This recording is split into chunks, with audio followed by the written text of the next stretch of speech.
হাবড়ায় প্রায় 140 প্রজাতির বিদেশি আম ফলিয়ে রীতিমতো তাক লাগিয়ে দিয়েছেন কৃষক। বর্তমানে আম গাছগুলিতে কোনোটাই এসেছে মুকুল, আবার সেই গাছে ফলন ধরেছে বিভিন্ন রঙের বিদেশি আম, যার এক একটি স্বাদ এক এক রকমের বলেই দাবি কৃষকের। তার এই বিদেশি আমের গাছ দেখতে এখন রীতিমতো ভিড় জমছে নার্সারিতে, আর তাতেই যেন বেজায় উৎসাহী কৃষক মফিজুল রহমান। বর্তমানে তার 16 বিঘা জমির উপর রয়েছে চীন, জাপান, থাইল্যান্ড, ইসরায়েল ও আমেরিকার মতো বিদেশের প্রায় 140 প্রজাতির পাহাড়ি আম। জানা যায় বিদেশি আম গাছ দেখা যাচ্ছে বছরে 3-4 বার ফলন ধরে মূলত সারা বছর পাওয়া যায়, আর সেটা হচ্ছে বাংলার মাটিতেই। বিদেশের আবহাওয়ার সঙ্গে বঙ্গের আবহাওয়ার মিল না থাকলেও ফলন ধরছে ওই গাছগুলিতে।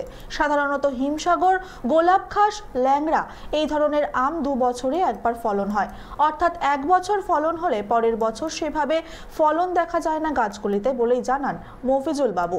বর্তমানে তিনি বিভিন্ন প্রজাতির এই আম গাছগুলি থেকে স্বাদে ও ফলনে বেছে 65 রকমের প্রজাতির আম গাছের চারাও তৈরি করেছেন বলে জানান। নার্সারি মালিক মফিজুলের ইচ্ছে রয়েছে আগামী দিনে যদি কোনো সরকারি সাহায্য বা লোন পান তবে প্রায় 20 থেকে 30 বিঘা জমি নিয়ে এই বিদেশি আমের বাগান তৈরি করবে। তার এই নার্সারিতে এখন রয়েছে মিয়াজাকি, কিউচাই, Katimon, Dok Mai, Chiang Mai, Palmer, Alphonso সহ আরও নানান প্রজাতির আম। ইতিমধ্যেই নার্সারি মালিকের এমন উদ্যোগের কথা জেনে আগ্রহ প্রকাশ করেছে স্থানীয় প্রশাসন সহ কৃষি দপ্তর। ভবিষ্যতে এই ধরনের গাছের চাষ অন্যান্য চাষিদেরও উৎসাহ যোগাবে বলেই জানান হাবড়া 1 নম্বর পঞ্চায়েত সমিতির ভিডিও সুবীর কুমার দণ্ডপাত। তবে এখন হাবড়ার এই বিদেশি আমের বাগান দেখতে রীতিমতো ভিড় জমছে উৎসাহী মানুষের। আমি বিভিন্ন ফলের চাষ তো শুরু করি, তার সঙ্গে আমও করি। বিদেশি আম, বিদেশি বিভিন্ন ভ্যারাইটি আমি প্রথম আমার জমিতে বসাই, নিজস্ব জমিতে বসিয়ে দেখলাম বছরে 3-4 বার আমটা ফলছে এবং আমার পশ্চিমবাংলার মাটিতে হচ্ছে। তারপরে আমি ভাবনাটা বাড়ালাম, বাড়িয়ে আরও বিভিন্ন জাত প্রজাতির বিভিন্ন দেশের আম কালেকশন করলাম, করে আমার জমিতে বসিয়ে দেখলাম সবটাই হচ্ছে আমাদের মাটিতে, শুট করছে।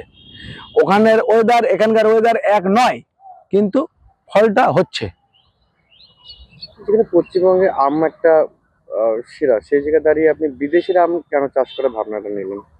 দেন পশ্চিমবাংলার মধ্যে যে সমস্ত আম চাষ হয়, হিমসাগর, ল্যাংড়া, আশিঙে বা গোলাপ খাস, আম্রপালি, ওই আমগুলো অ্যাকচুয়ালি 2 বছরে একবার হয়। 1 বছর আম হয়, 1 বছর হয় না।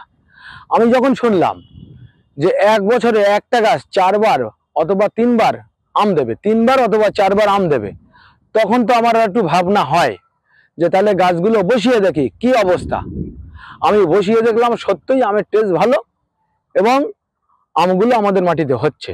কোন কোন দেশের আম আছে আপনার এখানে? আমার এখানে আম আছে আমেরিকার আম আছে, জাপানের আম আছে, চীনের আম আছে, ইসরায়েলের আম আছে, থাইল্যান্ডের আম আছে। কত প্রজাতির আম গাছ আপনার এই নার্সারিতে আছে? আমার এখানে আমার আমের বাগান করা আছে, 140টা প্রজাতির আমের বাগান করা আছে, 140 প্রজাতির জাতের। এবং আমি এ পর্যন্ত যেগুলো আমার কাছে ভালো লেগেছে, যে আমগুলো স্বাদ ভালো এবং ফলন ভালো, সেই গাছগুলো আমি 65টা ভ্যারাইটি মতো কিছু কিছু চারা তৈরি করেছি। ঠিক, আমার এই পৃথিবী বলেছে আমার ব্লকে অঞ্চল আছে, তার বদর বাজারে কাছে ওনার এই ফার্ম, প্রায় 16 বিঘে জমির ওপর নানান দেশ বিদেশের প্রজাতির আম ফলাচ্ছেন উনি। এটা অতি সম্প্রতি আমরা জেনেছি। এটা ব্লকের জন্য অত্যন্ত গর্বের যে এরকম একজন সৃজনশীল মানুষ, একজন চাষি এই ধরনের কাজ করছেন। তো বিশদে আমি বিষয়টা ওনার সঙ্গে যোগাযোগ করব এবং দেখব যদি আমাদের কোনোভাবে কোলাবোরেট করার, অর্থাৎ আমাদের কৃষি দপ্তর বা উদ্যান পালন দপ্তরের মাধ্যমে কোনো ইন্টারভেনশনের জায়গা থাকে, আমরা নিশ্চিতভাবেই করব। বাট প্রাথমিকভাবে এটা বলতেই পারি যে আমারই ব্লকে একজন চাষি এতটা সৃজনশীল, এতটা ইনোভেটিভ ভাবনা ভেবেছেন এবং এত সফলভাবে দেশ বিদেশের প্রজাতির আম এবং অন্যান্য ফল ফলাচ্ছেন, এটা অত্যন্ত গর্বের এবং আরো অন্য অনেক চাষির কাছে অনুকরণযোগ্য, যারা ক্যাশ ক্রপ বা এরকম উদ্যান পালনের মাধ্যমে লাইভলিহুড অগমেন্টেশন করবেন তাদের জন্য। আমি খুব তাড়াতাড়ি এই বিষয়টাকে হাইলাইট করব আমার ব্লকের যিনি কৃষি আধিকারিক আছেন তার সাথে। হাবড়া থেকে শান্তনু বিশ্বাসের রিপোর্ট, চ্যানেল 24/7।